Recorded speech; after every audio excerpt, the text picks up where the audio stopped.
আজকে তোমাদের কি পরীক্ষা শেষ হলো নাকি? কি কেমন হলো পরীক্ষা? ভালো হলো। আচ্ছা, এত নকলের ছড়াছড়ি যে রাস্তাতে, আর যারা নকল করলো তাদেরকে কি বলতে চাইবে? খুব খারাপ তো। তো আপনারা সচরাচর দেখতে পাচ্ছেন যেভাবে মাধ্যমিক পরীক্ষার্থীরা পরীক্ষা দিয়ে আসার পর নকলকে এমন ভাবে ছড়িয়ে ফেললো, যেখানে কালিয়াচক ট্রাফিক পুলিশ একেবারে সম্পূর্ণ নীরব দর্শকের ভূমিকায় দেখতে থাকলো। তারাও হতভম্ব। তাদের সঙ্গে আমি কথা বলে জানতে পারলাম সমাজের, আমাদের দেশের ছাত্রছাত্রীরা মাধ্যমিক পরীক্ষা দেওয়ার পর আসলো। আমি তাদের সঙ্গে কথা বললাম, আপনারা শুনলেন।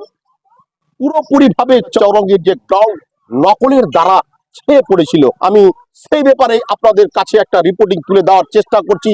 আজ আমাদের সমাজের আগামী দিনের ডাক্তার বাবু, আগামী দিনের ইঞ্জিনিয়ার থেকে শুরু করে সমাজের সমস্ত রকম দায়িত্ব নিয়ে যিনাদেরকে আমরা তৈরি করতে চাইছি আমাদের দেশ ও সমাজের আগামী দিনের ভবিষ্যৎ হিসাবে, তিনারাই যদি আজ আমাদের কালিয়াচক চৌরঙ্গীতে এমন ধরনের প্রমাণ ছেড়ে যায়, তাহলে কি বলতে চাইছে এলাকাবাসী থেকে শুরু করে বিভিন্ন শিক্ষা দরদী ব্যক্তিত্ব থেকে শুরু করে সমাজের বিভিন্ন ধরনের ব্যক্তিত্বরা, তারা কি বলতে চাইছেন? আর দর্শক মণ্ডলী, আপনারাই বা এই পরিস্থিতি, এই পরিবেশের পরিপ্রেক্ষিতে আপনারাই কি বলতে চাইছেন সরাসরি আমাদেরকে কমেন্ট করে জানাবেন।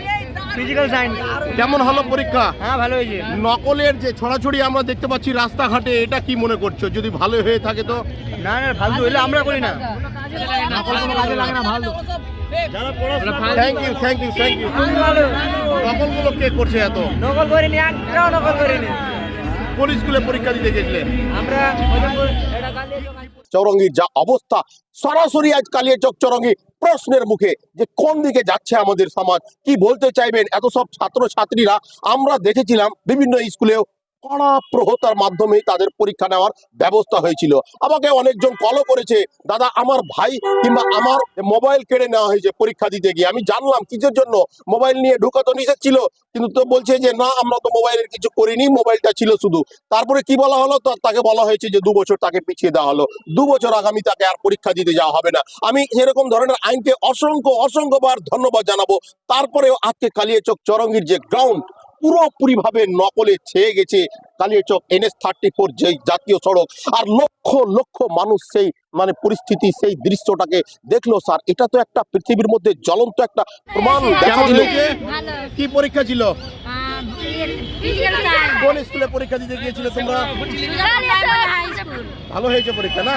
নকলের যা সমাহার আমাদের কালিয়াচক চৌরঙ্গীতে, এ দেখে কিন্তু খুবই দুঃখজনক একটা বিষয় যে এত নকল শিক্ষার যা হার আমাদের দিনের পর দিন বেড়েই যাচ্ছে, কিন্তু শিক্ষা যে হয় না এটাই কিন্তু প্রমাণ করছে এই নকল।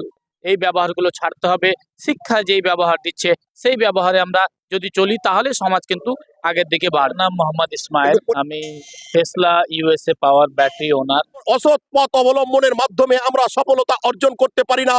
আমরা চাই uphold the dignity of education, অথচ সেই শিক্ষার মানকে সমুন্নত করে তুলে ধরার যে বিশেষতম পথ, সেই পথ থেকে মনে হচ্ছে আজকের এই দৃশ্য আমাদের কাছে প্রমাণ হয়ে থাকলো। কালিয়াচক চৌরঙ্গীর এই দৃশ্য সারা বিশ্ব জুড়ে একটা জ্বলন্ত প্রমাণ সৃষ্টি করলো যে আমরা দেশ ও সমাজ গড়ে তোলার পিছনে যে পথ, যে উপায় অবলম্বন করেছি, তা কিন্তু আমাদের জীবনে কখনোই সফলতা এনে দেবে না।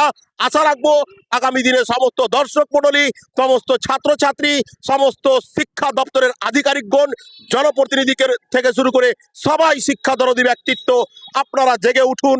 আমরা আগামী দিনে শিক্ষা সংস্কারকে এমন একটা জায়গায় নিয়ে গিয়ে রাখবো যেখানে পৃথিবীর কাছে আমাদের দেশ সমাজের শিক্ষা ব্যবস্থা একটা উদাহরণস্বরূপ সৃষ্টি করতে পারবো।